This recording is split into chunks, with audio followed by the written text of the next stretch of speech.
In the 90s, Sega and Nintendo were duking it out between each other with the Super Nintendo and the Sega Genesis, both of which had their great titles, but in the late 90s, they were trying to delve into the 3D industry. Nintendo swoops in first with Rareware, releasing Donkey Kong Country in 1996, using actual 3D rendering technology. What did Sega have? Well, let's just say it's something Sega probably doesn't even remember anymore. The game is Vectorman, and it was developed not only by Sega, but a company known as Blue Sky Interactive. Not that Blue Sky. Or that Blue Sky. Christ, there's so many blue skies now, what the hell? The plot is pretty simple. By 2049, Earth has become a toxic waste dump, and rather than clean up the mess themselves, humanity created a bunch of robots named Orbots to do the work for them. Typical.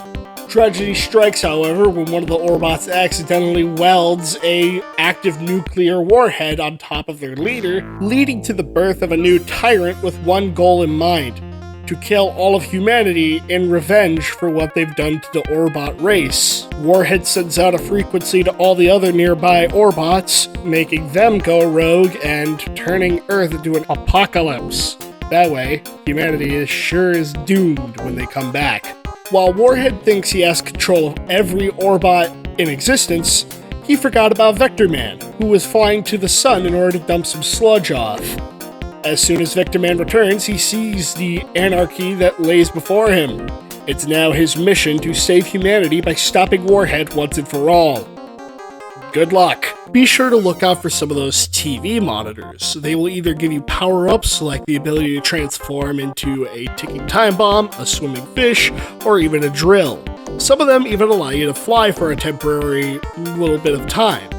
Some of them will help you increase your weapons, like a bolo gun, which basically gives you double the bullets when you fire, and they're all roped up so that way it gives you double the damage. Some of them are rapid fire, which is perfect. Just don't abuse them because they're, well, like I've said before, temporary. Some of them will give you extra health, extra lives, which you're going to need for this game, definitely. And some of them are multipliers because it's the 90s. You gotta have a high score in order to be called cool. The only gripe I have about Vectorman 1 is the difficulty. My god, is it hard. And the worst thing is, this game has no continues, baby. If you get a game over, you have to start over. It's like Sega waving a middle finger in front of your pathetic little face. You want that $20,000 that they advertised when the game launched? Well, fuck you, buddy. Case in point, if you're gonna want to beat this game, you're gonna have to have balls of steel in order to do so. Because like I said, you run out of lives, you start all over. If you somehow manage to beat the game, and without cheats, because it knows when you're cheating, you get a very, simple ending that basically says Vectorman frees all the Orbots and you save the day. You're a goddamn hero. And it does a little credit roll of all the enemies you've went through and killed within the entirety of the game.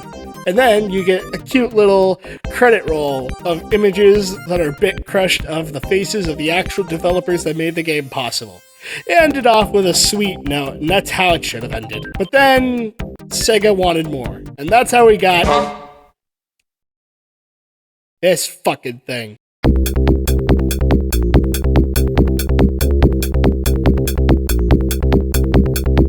Vectorman 2 was an entirely different beast. Rather than have Sega and Blue Sky be at the helm, they introduced another team that, well, you would think has years of experience and is quite a veteran in the gaming industry, right?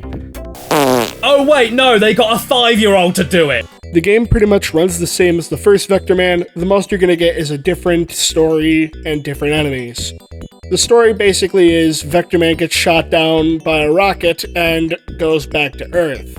He escapes the ship and is flying a little more comfortably down to Earth, where he finds a new wave of insects that are mutated and wants to take over humanity like the Orbots did all those years ago. By years, I mean like a few months. The timeline of this game is kind of messed up. Of course, Vectorman stops everything dead in its path and saves humanity once again. This game didn't have a lot of love put into it. It felt like it was just a product that they needed to have pushed out so that way there's more people buying the game and having a market for Vectorman. It sucks that this is the last thing Sega would ever make for this series before inevitably killing it off. The game is still very much challenging, but it feels a lot less difficult than its predecessor. The sounds are a lot more unsettling.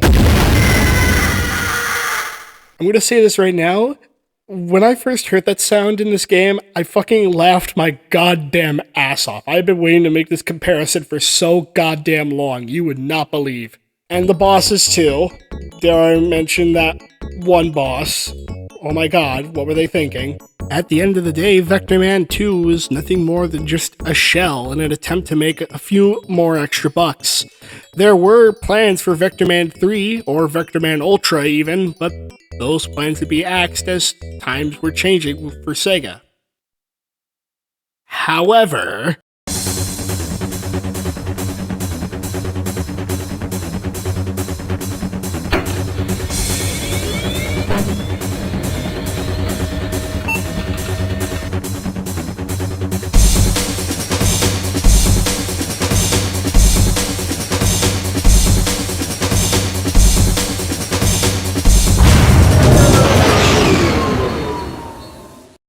...2024 turned out to be pretty fucking awesome for Vectorman fans.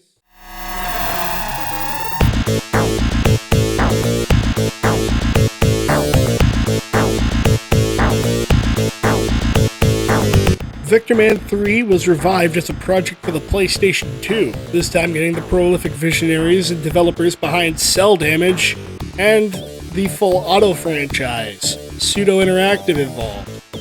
There were 3 different types of games that they were working on, a Halo-esque game, and the other 2 were more similar to what Vectorman initially was, even going as far as to using a new but somehow familiar design.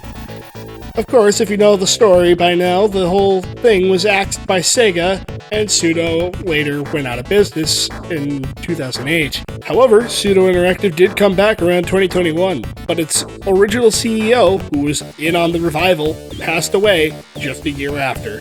May he rest in peace. It's great that these 11 prototypes have been leaked on the internet and preserved, because without them, there would have been no proof or no playable way to find Vectorman 3's existence. Maybe someday we could find a way to finish what Pseudo started and finish Vectorman's book once and for all. We give Vectorman for the Sega Genesis a 9.5 out of 10. Vectorman 2 for the Genesis a 6.5 out of 10. But Vectorman 3 doesn't get a rating. It'd be unfair to rate a game that was never finished. There's nothing to fear but Sphere itself. Late.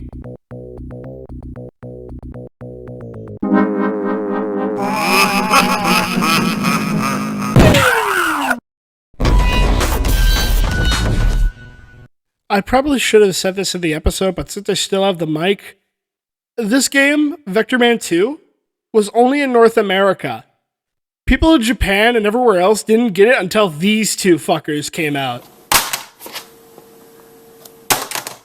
The one that's obsessed with that cat from Go-Go Hypergrind wants me to say that this was also in Sonic Gems collection. Some food for thought there. Shebang.